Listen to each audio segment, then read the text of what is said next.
En los siguientes videos de este capítulo vamos a empezar a realizar un pequeño taller que nos va a permitir entender más fácilmente los conceptos del trabajo con capas.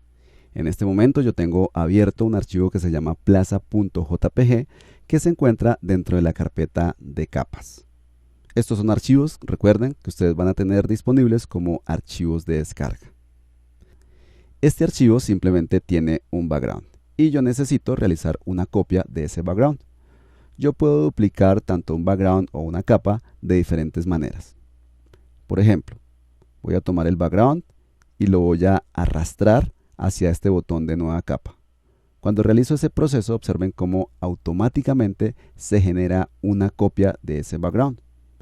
Como solamente puede existir un background por documento, entonces, aunque el nombre es background copy, en realidad esta es una capa estándar y podemos ver que tenemos activas todas las opciones del panel de layers, mientras que si seleccionamos el background, eso no va a pasar. Voy a deshacer ese proceso.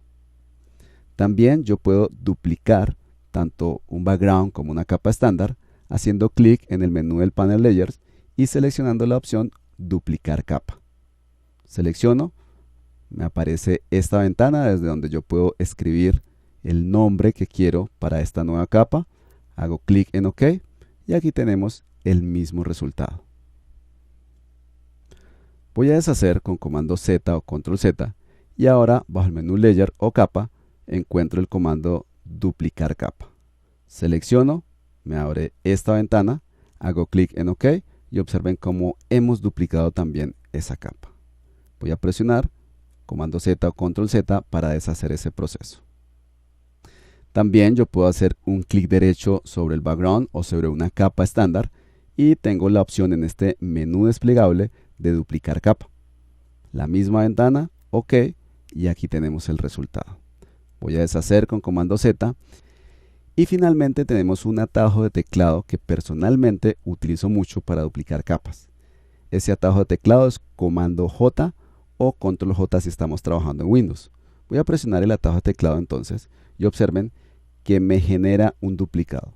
Sin embargo, el nombre no es background copy como en los casos anteriores. El nombre es layer 1. Eso quiere decir que hay un pequeño cambio en lo que se obtiene cuando estoy utilizando este atajo de teclado.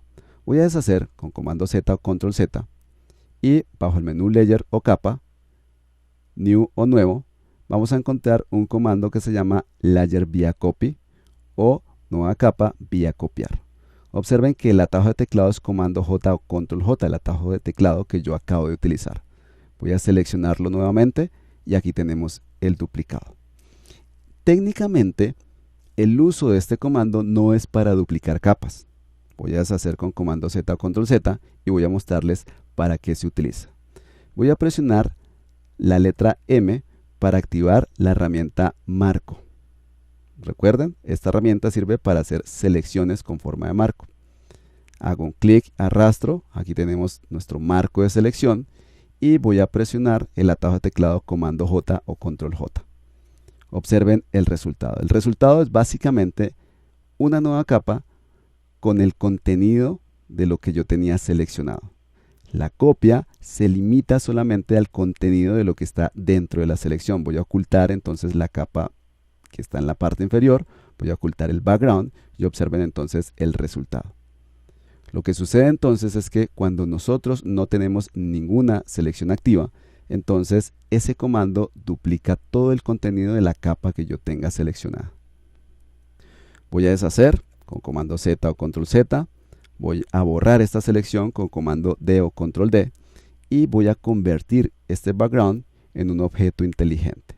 Selecciono al hacer clic derecho esta opción convertir a objeto inteligente. Aquí tenemos entonces ahora una capa. Observen cómo ya no tenemos un background sino una capa estándar, pero además esa capa se convirtió posteriormente en un objeto inteligente. Y voy a duplicar esta capa. Para eso voy a utilizar el atajo de teclado comando J o control J. La capa de la parte inferior yo la voy a renombrar al igual que la capa que tengo en la parte superior. La capa inferior se va a llamar fondo 1 y la otra capa se va a llamar fondo 2. Hago un doble clic en el nombre, fondo 1, doble clic en el nombre, fondo 2. Ahora voy a realizar una transformación de la capa fondo 2. Para eso voy a utilizar el atajo de teclado comando T o control T. Esto me activa la función de transformación libre. Y yo puedo realizar esas transformaciones utilizando los valores que me aparecen en las opciones de la parte superior en la barra de opciones o utilizando estos manejadores. En este caso voy a utilizar los manejadores, hago un clic sobre la esquina superior derecha, empiezo a reducir, voy a presionar Shift para mantener la proporción y voy a presionar Alt o voy a presionar Option para que la transformación sea hacia el centro. Más o menos esta va a ser la transformación que yo necesito de forma aproximada. Suelto el mouse, suelto las teclas Shift y Option o Alt y finalmente presiono Enter para aceptar esa transformación. Observen entonces que lo que tenemos es un duplicado y ese duplicado lo hemos transformado. Ahora, como esta información está encapsulada dentro de un objeto inteligente, entonces esa transformación de escala no está haciéndome daños dentro de la imagen, no está siendo destructiva. Ahora voy a presionar la letra I para activar la herramienta gotero. Yo siempre mantengo activa la herramienta gotero porque es una herramienta que no hace ningún daño.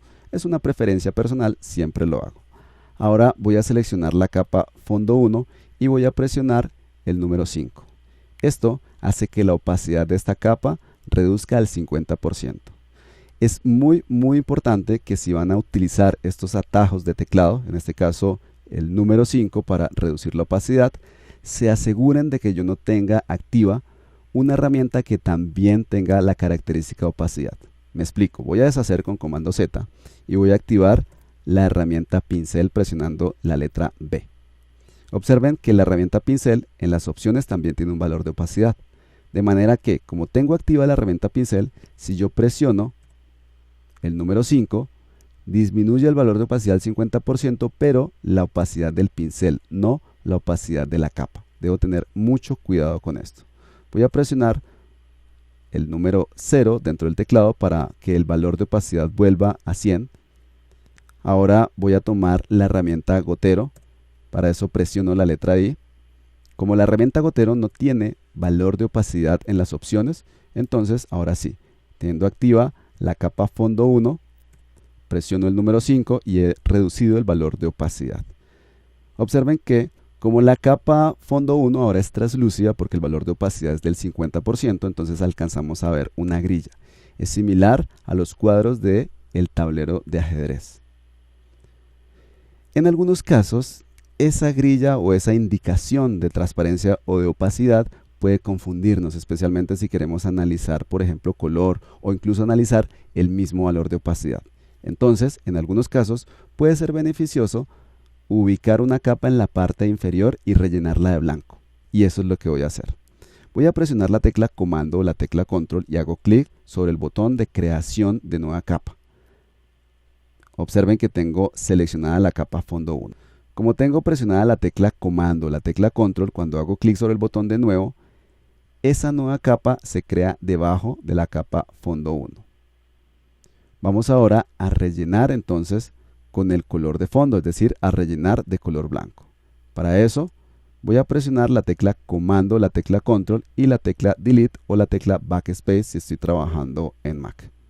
Y observen cómo hemos rellenado la capa layer 1 con color blanco. De esa manera entonces ya no tenemos la grilla de transparencia y podemos analizar las tonalidades o incluso la transparencia de esta capa de una forma mucho más precisa.